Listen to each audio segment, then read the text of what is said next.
प्रिय विद्यार्थियों एवं मित्रों, आपका ऑनलाइन क्लास में स्वागत है। कल हम चर्चा कर रहे थे वाक्य संरचना की, जिसमें हमने वाक्य के घटक, वाक्य के अंग का अध्ययन कर लिया था। अब हम जो अध्ययन करने वाले हैं और उसका कुछ हमने कल पैराग्राफ तैयार कर लिया था, वो था वाक्य के मुख्य तत्व। तो वाक्य के जो तत्व होते हैं वो 6 होते हैं। एक बार आप फिर देख लीजिएगा वाक्य के तत्व। वाक्य के तत्व और वाक्य के तत्व 6 होते हैं। वाक्य के तत्व होते हैं 6। पहला जो तत्व है वो है आकांक्षा। आकांक्षा। दूसरा तत्व है जिसका हमने अध्ययन कर लिया था, वो तो है आकांक्षा। इसका दूसरा तत्व है वो है योग्यता। योग्यता। तो योग्यता क्या है, इसके बारे में हमको बात करनी है। तो आकांक्षा की बात हमने कर ली थी। योग्यता क्या है, इसका तात्पर्य अर्थ, इसका तात्पर्य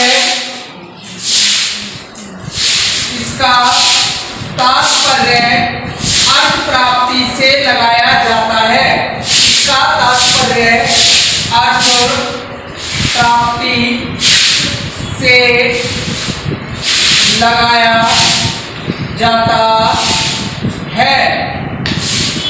इसका तात्पर्य अर्थ प्राप्ति से लगाया जाता है, यानी अर्थ प्राप्त करना है।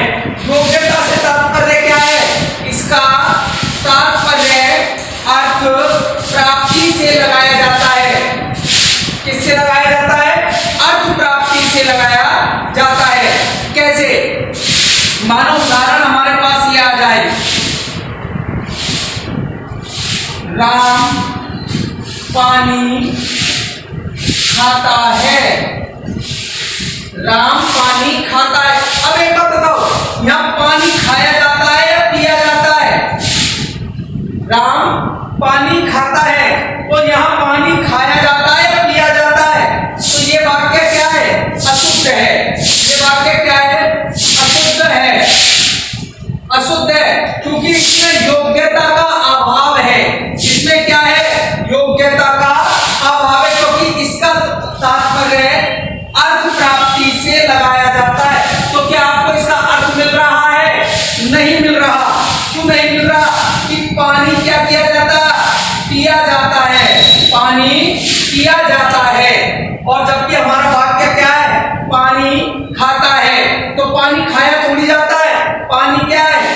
पिया जाता है। तो इस प्रकार जो योग्यता होती है उसका अर्थ किससे होता है? उसका तात्पर्य अर्थ प्राप्ति से लगाया जाता है, यानी हमें उसका पूरा अर्थ प्राप्त होना चाहिए। यदि पूरा अर्थ प्राप्त होता है तो वह क्या कहलाता है? योग्यता कहलाता है। तीसरा जो हमारा तत्व था, पहला हुआ आकांक्षा, दूसरा हुआ योग्यता, तीसरा है समीपता। तीसरा जो तत्व है वो है समीपता। तीसरा तत्व समीपता। समीपता को नजदीकता कहते हैं। समीपता को क्या कहते हैं? नजदीकता कहते हैं, नजदीक कहते हैं। तो वाक्य में इसकी परिभाषा की बात कर लेते हैं पहले। वाक्य में शब्दों को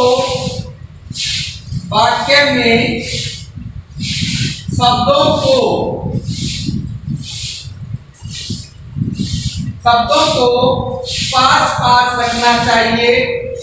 पास पास रखना चाहिए और ठहराव की स्थिति पर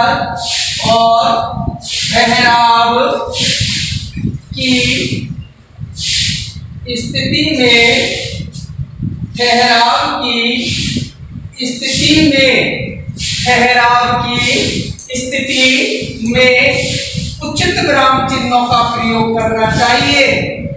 उचित विराम चिन्हों का प्रयोग करना चाहिए। प्रयोग करना चाहिए। अब देखिए परिभाषा क्या कह रही है हमारी, वाक्य में शब्दों को पास। अब शब्दों को पास रखने का तरीका ये नहीं है कि आप एक शब्द में दूसरा शब्द घुसा दें कि भाई हमने तो समीपता कर दी। नहीं, यहाँ वाक्य में शब्दों को पास रखना चाहिए से तात्पर्य यह है कि मेल होना चाहिए। शब्दों में क्या होना चाहिए? मेल। और सबसे जो समीपता की अहम बात है वो यहाँ से चालू होती है, ठहराव से लेके, कि ठहराव की स्थिति में यदि कहीं हमें रुकना बीच में रुकना पड़े तो हमें उचित विराम चिन्हों का प्रयोग करना चाहिए। उचित विराम चिन्ह का प्रयोग कैसे होता है? देखो, जब कैसे समीपता बैठती है, जैसे उदाहरण है हमारे पास, गांधी जी ने कहा। अब हमने यहां अल्प विराम का प्रयोग कर दिया। गांधी जी ने कहा सदा सत्य बोलो।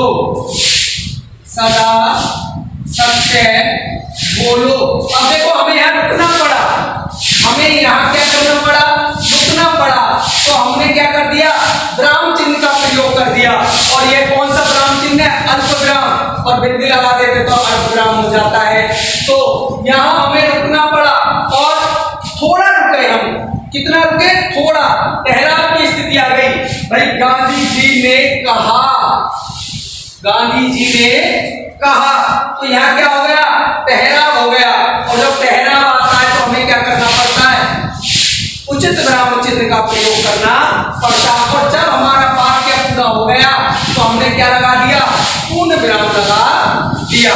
तो ये क्या है? समीपता कहलाता है। ये क्या कहलाता है? समीपता कहलाता है। तो सीधी सी बात है, समीपता में हमें क्या करना है? विराम चिन्हों का उचित प्रयोग करना है। तो जहां विराम चिन्हों का उचित प्रयोग होता है वहां समीपता की स्थिति बन जाती है। अगला हमारा चौथा जो तत्व है वो है पदक्रम।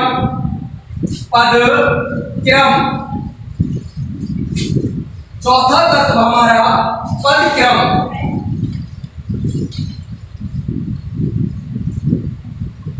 चौथा जो हमारा तत्व है वो है पदक्रम। देखो, वाक्य में जब कोई शब्द प्रयुक्त होता है तो उसे पद मान लिया जाता है।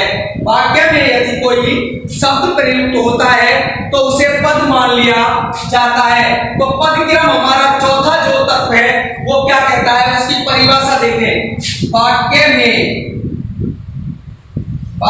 में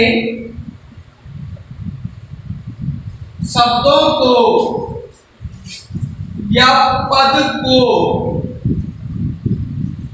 क्रम से व सुव्यवस्थित रखना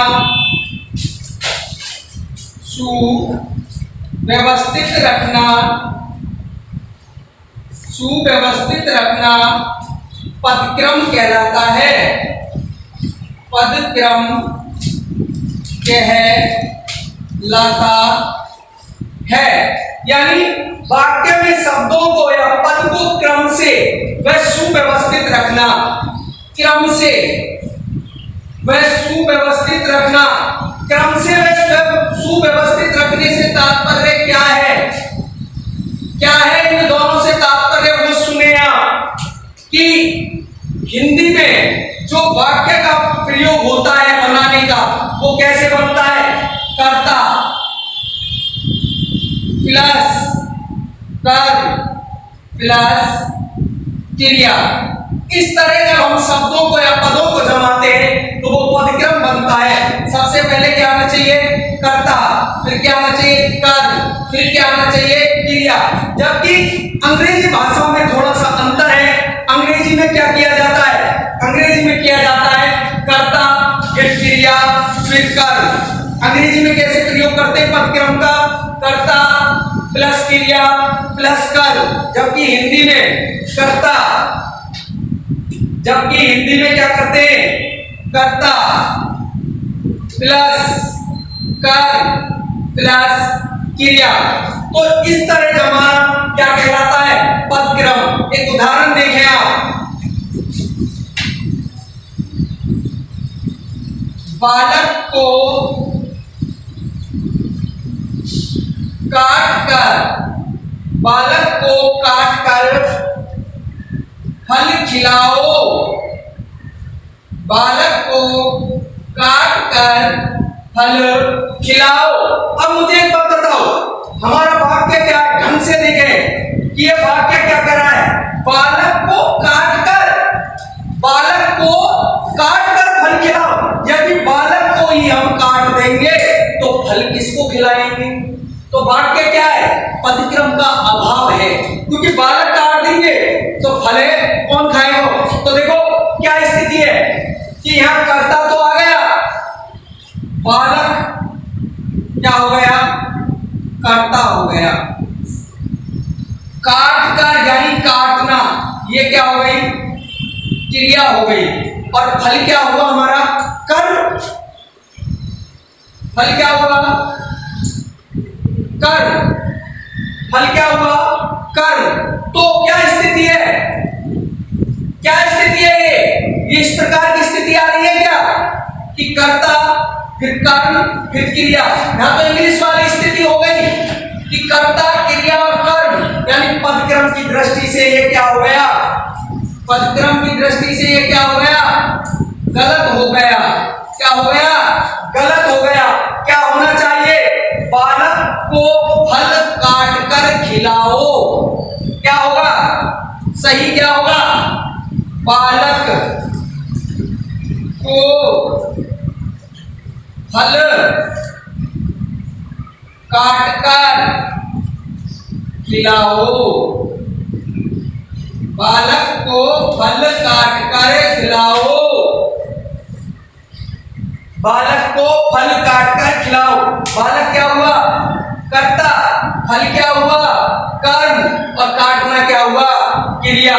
कर्ता प्लस कर्म प्लस क्रिया। इस स्थिति को क्या कहते हैं पदक्रम कहते हैं। अगला जो हमारा है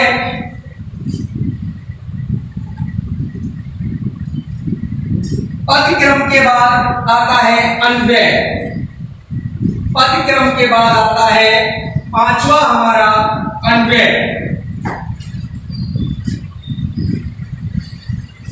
अन्वय, अन्वय का यदि शाब्दिक अर्थ देखें तो मेल होता है। अन्वय का शाब्दिक अर्थ क्या होता है मेल। अन्वय का शाब्दिक अर्थ क्या होता है मेल होता है। परिभाषा देखें, वाक्य में कर्ता कर्म व क्रिया के लिंग वचन काल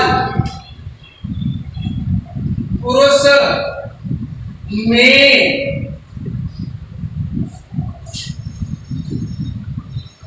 मेल होना ही अन्वय कहलाता है, कहलाता है। यानी क्या कहना चाह रहा है ये कि कर्ता कर्म व क्रिया, कर्ता कर्म व क्रिया के लिंग वचन काल पुरुष में मेल होना चाहिए। यदि वाक्य कहीं कर्मवाच्य है, यदि वाक्य कर्मवाच्य है यदि वाक्य कर्तृवाच्य है तो कर्ता के अनुसार लिंग वचन आते हैं। ये सब हमने वाच्य के टॉपिक में पढ़ लिया था, वाच्य के बिंदु में पढ़ लिया था। यहां सिर्फ ये समझाना है कि वाक्य में कर्ता कर्म क्रिया के लिंग वचन काल पुरुष में मेल होना चाहिए, यानी इनका आपस में क्या होना चाहिए, मेल होना चाहिए। वही क्या कहलाता है, अन्वय कहलाता है। वही क्या कहलाता है, अन्वय कहलाता है। उदाहरण देखो, उदाहरण से पता चल जाएगा। मैंने 10 रुपए में ये खिलौना खरीदा। अब देखो, मैंने 10 रुपए में ये खिलौना खरीदा। ये क्या है, यहां बहुवचन है या नहीं है? ये खिलौना खरीदा, और खरीदा क्या है यहां, एक वचन। ये बहुवचन है और ये एक वचन है, तो तुकी नहीं बैठ रही, नहीं बैठ रही ना, नहीं बैठ रही, क्योंकि ये बहुवचन है और ये क्या है, एक वचन। तो कहीं बैठ रहा है क्या तुक? नहीं बैठ रहा, और तुक नहीं बैठ रही है, क्योंकि यदि ये एक बहुवचन है तो ये भी क्या होना चाहिए था, बहुवचन होना चाहिए था। हम वाच्य में बहुत अच्छे इनको पढ़ चुके हैं। यदि ये एक वचन है तो ये क्या होना चाहिए था, एक वचन होना चाहिए था। दोनों स्थितियां नहीं मिल रही हैं, और दोनों स्थितियां नहीं मिल रही है तो ये वाक्य कैसा हो गया, अन्वय की दृष्टि से, अन्वय की दृष्टि से गलत, अन्वय की दृष्टि से गलत हो गया। ये सही क्या होगा, सही क्या होगा, सही वाक्य होगा, मैंने 10 रुपए में यह खिलौना खरीदा। यह खिलौना खरीदा, मैंने 10 रुपए में यह खिलौना खरीदा। यह यानी यहां कितने हुए, एक वचन। कितना हुआ यहां, यह का मतलब एक वचन, एक वचन। और खरीदा भी क्या है, एक वचन की क्रिया। खरीदा भी क्या है, एक वचन की क्रिया। यहां दोनों तरफ क्या आया है, एक वचन, और इधर भी क्या आया है, एक वचन आया है। तो यह वाक्य क्या है, अन्वय की दृष्टि से सही है, और यह वाक्य अन्वय की दृष्टि से क्या था, गलत था। यदि यहाँ बहुवचन होता तो यहाँ भी क्या होना चाहिए था, बहुवचन होना चाहिए था। तो ये था हमारा अन्वय। और लास्ट हमारा बचता है अब सार्थकता। लास्ट क्या बचता है, सार्थकता। लास्ट है हमारा सार्थकता। वाक्य के 6 तत्वों में से लास्ट तत्व हमारा बचता है सार्थकता। सार्थकता आप देखेंगे अंतिम तत्व है अपना सार्थकता। सार्थकता वाक्य में डेफिनेशन देखें, वाक्य में सार्थक शब्दों का, वाक्य में सार्थक शब्दों का प्रयोग, शब्दों का प्रयोग होना सार्थकता कहलाता है। सार्थकता कहलाता है, यानी जो सार्थक अर्थ प्रदान करे। कैसा अर्थ प्रदान करे, सार्थक अर्थ प्रदान करे, वह क्या कहलाता है, सार्थकता कहलाता है। जैसे उदाहरण, मैं आप सभी पर मैं आप सभी को धन्यवाद देना चाहता हूँ। मैं आप सभी को धन्यवाद देना चाहता हूँ। मैं आप सभी को धन्यवाद देना चाहता हूँ। यह वाक्य हमारा क्या है? शुद्ध है, क्योंकि इसमें कोई भी कमी नहीं है। यह पूरा अर्थ दे रहा है। तो ये क्या है? सार्थक वाक्य है। कैसा है? सार्थक वाक्य, सार्थकता की दृष्टि से पूर्ण सही है। वैसे भी मैं आप सभी को धन्यवाद देना चाहता हूं, क्योंकि आप सभी हमारी वीडियो को देखकर जो लाइक करते हैं, उन्हें उसी प्रकार बरकरार करते रहिए। तो देखो, मैं आपको धन्यवाद देना चाहता हूं। तो ये क्या है? मैं आपको, मैं का करता, आपको अन्य हो गया, अन्य पुरुष, वो क्या हो गया यहाँ? कारक चिन्ह। धन्यवाद एक शब्द, कैसा शब्द है ये? धन्यवाद शब्द होता है। जैसे शाबाश, धन्यवाद एक पुनर्बलन के रूप में देना, और देना क्या है? क्रिया। तो जो यह स्थिति है, जो पूरा अर्थ देता है वाक्य, वो क्या कहलाता है? सार्थकता कहलाता है, या सार्थक वाक्य कहलाता है। अब हमारी जो मेन बात है वो ये है कि वाक्य के प्रकार या वाक्य के भेद। वाक्य के भेदों में विद्वानों में आपस में मत है, लेकिन ये जो निश्चित बात है वो ये है कि वाक्य के 3 भेद होते हैं। वाक्य के 3 भेद होते हैं। आप देखेंगे कि वाक्य के 3 भेद किस प्रकार होते हैं।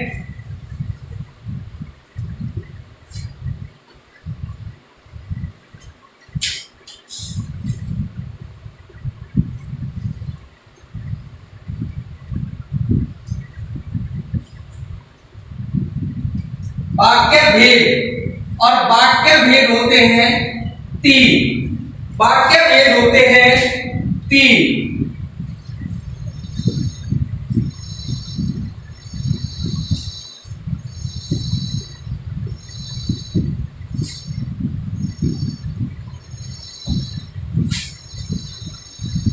वाक्य के 3 भेद होते हैं। पहला है क्रिया के आधार पर वाक्य। क्रिया के आधार पर वाक्य।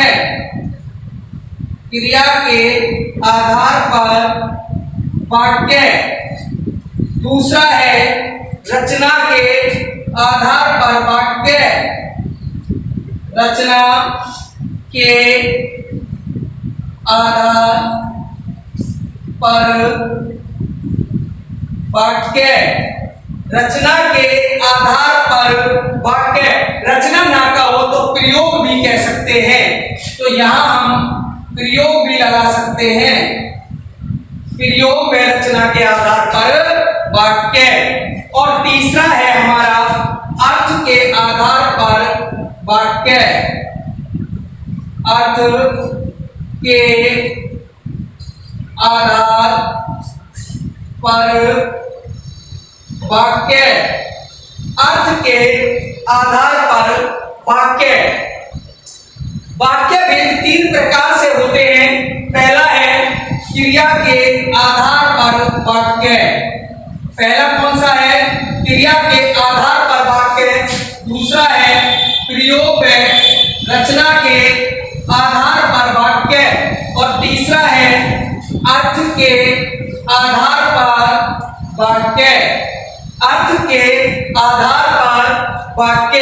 तो ये 3 प्रकार के वाक्य हो गए क्रिया के आधार पर। किताबों में सिर्फ 2 ही प्रकार के वाक्य दिए जाते हैं, प्रयोग के आधार पर और अर्थ के आधार पर। जबकि वाक्य 3 प्रकार के होते हैं, क्रिया के आधार पर, प्रयोग के आधार पर और अर्थ के आधार पर।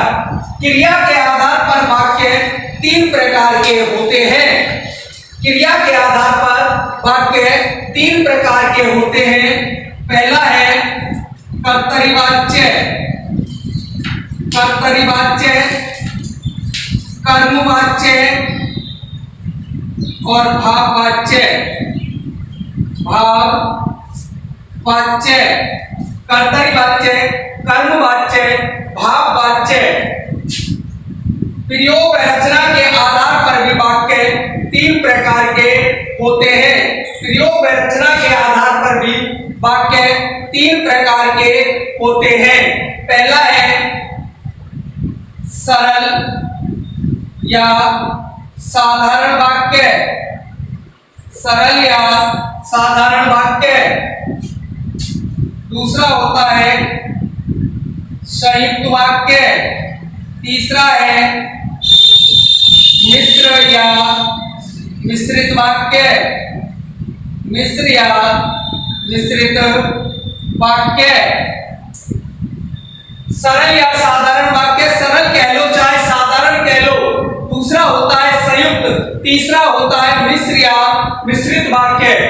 वाक्य का जो तीसरा भेद है वो है अर्थ के आधार पर, और अर्थ के आधार पर वाक्य 8 प्रकार के होते हैं। अर्थ के आधार पर वाक्य 8 प्रकार के होते हैं। पहला है विधानार्थक वाक्य। विधानार्थक वाक्य, निषेधार्थक वाक्य, प्रश्नार्थक वाक्य, आज्ञार्थक वाक्य,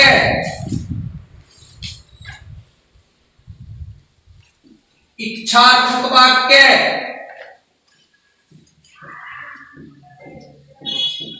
संकेतार्थक वाक्य,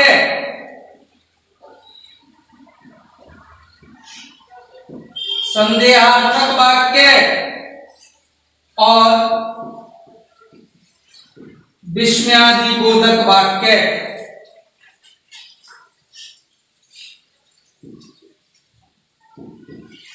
विस्मयादिबोधक वाक्य 8 होते हैं। विधानार्थक वाक्य, निषेधार्थक वाक्य, प्रश्नार्थक वाक्य, आज्ञार्थक वाक्य, इच्छार्थक वाक्य, संकेतार्थक वाक्य, संदेहार्थक वाक्य और विस्मयादिबोधक वाक्य। तो वाक्य भेदों का चार्ट हमारे सामने प्रस्तुत है। तो वाक्य कितने प्रकार के हुए? 3 प्रकार के। वाक्य भेद कितने प्रकार के? 3।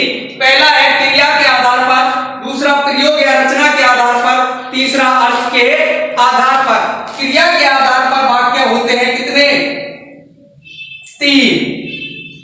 प्रयोग या रचना के आधार पर वाक्य होते हैं 3 और अर्थ के आधार पर वाक्य होते हैं 8।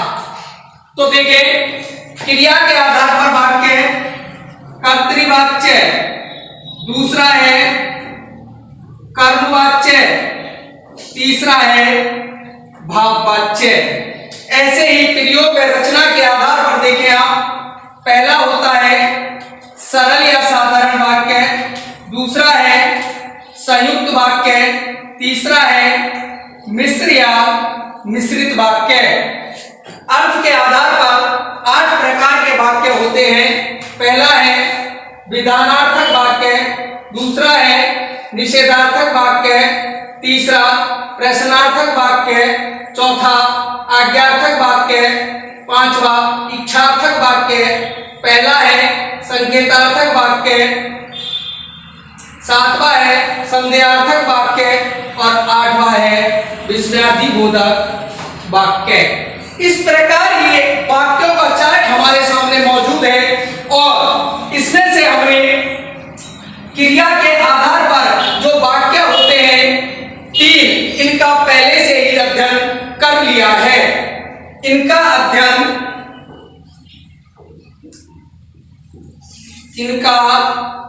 अध्ययन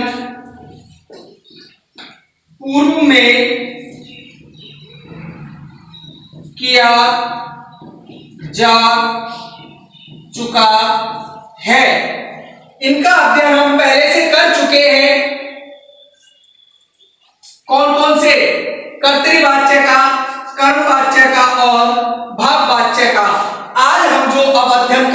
हैं वो करेंगे प्रयोग में रचना के आधार पर।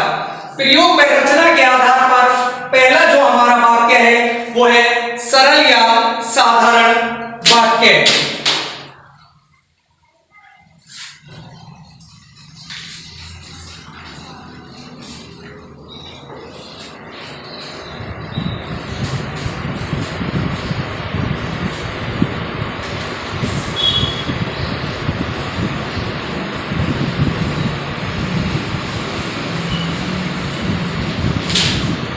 सरल वाक्य,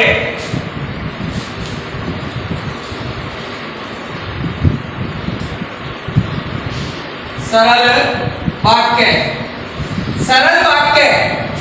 एक बार इसकी परिभाषा लिख लेते हैं, फिर देखेंगे सरल वाक्य आखिरकार होता क्या है।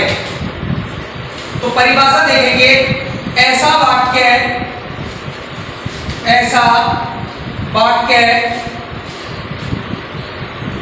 जो एक ही उद्देश्य, एक ही उद्देश्य व एक ही विधेय से बना हो, एक ही उद्देश्य व एक ही विधेय से बना हो। ऐसा वाक्य जो एक ही उद्देश्य व एक ही विधेय से बना हो उसे सरल वाक्य कहते हैं। देखो क्या है डेफिनेशन, कि ऐसा वाक्य जो एक ही उद्देश्य और एक ही विधेय से बना हो। उद्देश्य और विधेय, और उद्देश्य में कितने आने चाहिए? एक, और विधेय भी कितने आने चाहिए? एक। ऐसा वाक्य जो एक ही उद्देश्य और एक ही विधेय से बना हो उसे क्या कहते हैं? सरल वाक्य कहते हैं। पिछले पार्ट में हमने सबसे पहले और अच्छी तरीके से जो चर्चा की थी वो यही की थी कि उद्देश्य क्या है और विधेय क्या है। तो एक उदाहरण यहां मैं लिख रहा हूं, उसके आधार पर हम देखेंगे उद्देश्य और विधेय।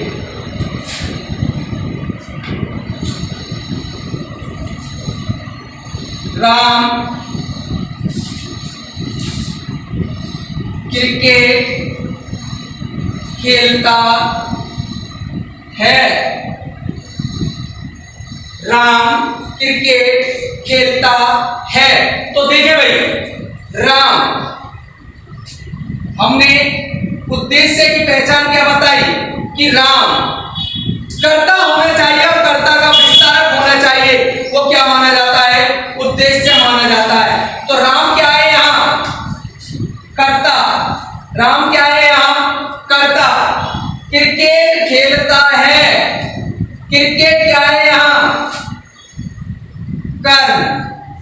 खेलना क्या है यहां? क्रिया। और हमने कल चर्चा की थी कि कर्ता को छोड़कर, यदि कर्ता और कर्ता को छोड़कर वाक्य में क्रिया, कर्म या कोई अन्य शब्द आता है तो वो सब किसके अंतर्गत आते हैं? विधेय के अंतर्गत आते हैं। यानी कर्म और कर्म का विस्तारक, क्रिया और क्रिया का पूरक सब किसके अंतर्गत आते हैं? सब ये सब विधेय के अंतर्गत आते हैं। तो कर्ता क्या है यहां? कर्ता हुआ उद्देश्य। कर्ता क्या हुआ? उद्देश्य। और कर्म और क्रिया, कर्म और क्रिया क्या हुई? विधेय।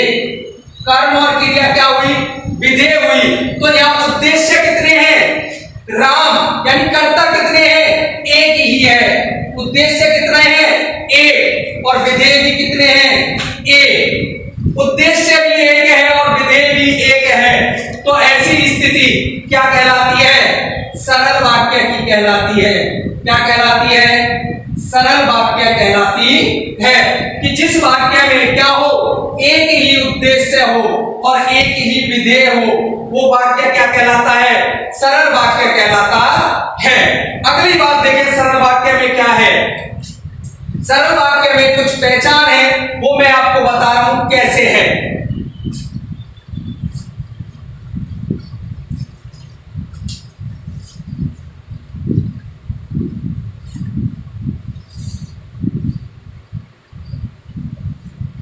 सरल वाक्य की पहचान, पहचान क्या है कि सरल वाक्य किसी भी संयोजक यानी कनेक्टिव से जुड़ा नहीं होता है। सरल वाक्य किसी भी संयोजक शब्द से जुड़ा नहीं रहता है, किसी भी संयोजक शब्द से जुड़ा नहीं रहता है, नहीं रहता है। संयोजक शब्द का अर्थ होता है कि शब्द को जोड़ने वाला, जैसे लेकिन, किंतु, परंतु, तथा, एवं, चय, और, इसलिए, अन्यथा, तथापि, फलतः, फलस्वरूप, यदि, यद्यपि, जो, तो, वो, ये सब क्या है? कनेक्टिव है। कनेक्टिव यानी वाक्य को क्या है? जोड़ने वाले हैं। लेकिन सरल वाक्य किसी भी संयोजक शब्द से जुड़ा नहीं होता है। पहली पहचान। दूसरी पहचान क्या है? दूसरी पहचान ये है कि यदि वाक्य में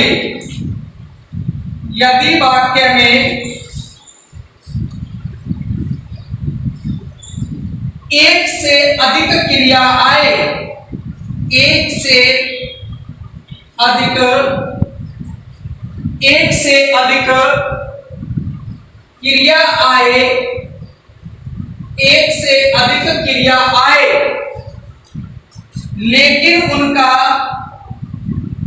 लेकिन उनका कर्ता समान हो तो वह सरल वाक्य माना जाएगा। तो वह सरल वाक्य माना जाएगा। फिर से देखें नियम क्या कह रहा है, पहचान क्या कह रही है। यदि वाक्य में एक से अधिक क्रिया आए, वाक्य में क्या आए? एक से अधिक क्रिया आए, एक से अधिक क्रिया आए, लेकिन उनका कर्ता क्या हो? समान हो। समान से तात्पर्य है कि एक ही कर्ता हो, उनका कर्ता कितना हो? एक ही क्रिया चाहे कितनी भी हो, लेकिन उस क्रिया को करने वाला एक ही हो, तो वह क्या माना जाता है? सरल वाक्य माना जाता है। जैसे उदाहरण देखें, राधा पढ़ व लिख रही है, राधा पढ़ व लिख रही है। देखिए भाई, राधा पढ़ व लिख रही है, वाक्य में राधा कौन है? राधा कौन है? कर्ता। पढ़ना क्या है? क्रिया। लिखना क्या है? क्रिया। और रहना तो क्या है? सहायक क्रिया है। तो यहां क्रिया कितनी आ रही है? दो। क्रिया कितनी आ रही है? दो। और दोनों अलग अलग क्रियाएं, लेकिन इन दोनों क्रियाओं को करने वाला कर्ता है जो कितने हैं? एक। कर्ता कितने हैं? एक। तो कर्ता कितना है? एक। क्रिया कितनी है? दो। और जब दो क्रियाओं को, अब नियम देखें कि यदि वाक्य में एक से अधिक क्रियाएं हो, तो यहाँ कितनी क्रियाएं हैं? दो। एक से अधिक हो गई, लेकिन उनका कर्ता समान हो, लेकिन उनका क्या हो? कर्ता। कर्ता कौन है? राधा। तो दोनों क्रियाओं को कौन कर रही है? राधा कर रही है। तो ऐसी स्थिति में क्या माना जाएगा? सरल वाक्य माना जाएगा। एक पहचान और देखें सरल वाक्य की।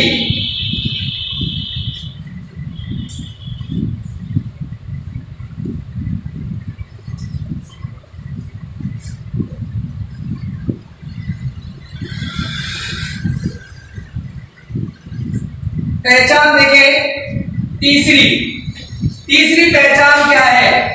अभी हमने दिखाया था कि किसी भी संयोजक का प्रयोग नहीं होता, लेकिन सरल वाक्य में एक संयोजक का प्रयोग हो जाता है और वो कनेक्टिव होता है। और कौन सा होता है? और का प्रयोग हो जाता है। और लेकिन इसकी स्थिति अलग होती है। स्थिति क्या होती है इस और संयोजक की? यदि वाक्य में और दो कर्ताओं को जोड़ता हो, किसको जोड़ता हो? कर्ताओं को जोड़ता हो, तो वहां सरल वाक्य माना जाता है। यदि दो वाक्यों को जोड़ता हो तो वहां संयुक्त वाक्य माना जाता है। अंतिम पहचान देखें सरल वाक्य की कि और जो कनेक्टिव दे रखा है वो क्या कहता है कि यदि वाक्य में देखें, यदि वाक्य में और संयोजक शब्द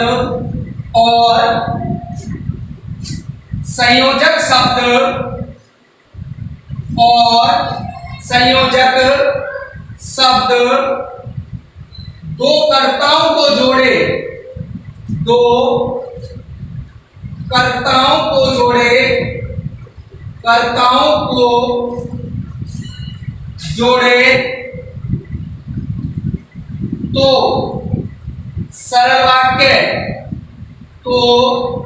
सरल वाक्य यदि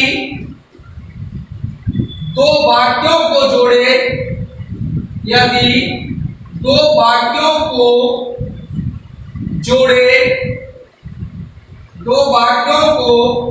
जोड़े, तो संयुक्त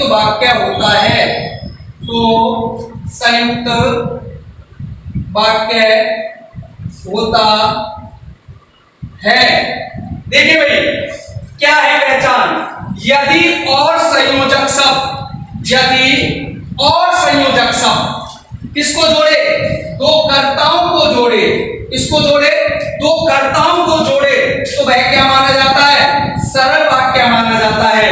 और यदि दो वाक्यों को जोड़े और संयोजक शब्द, कौन सा? और दो वाक्यों को जोड़े तो वह संयुक्त वाक्य माना जाता है। एक उदाहरण देखते हैं फिर पता चलेगा कैसे जुड़ता है। उदाहरण, राम पढ़ रहा है और श्याम खेल रहा है।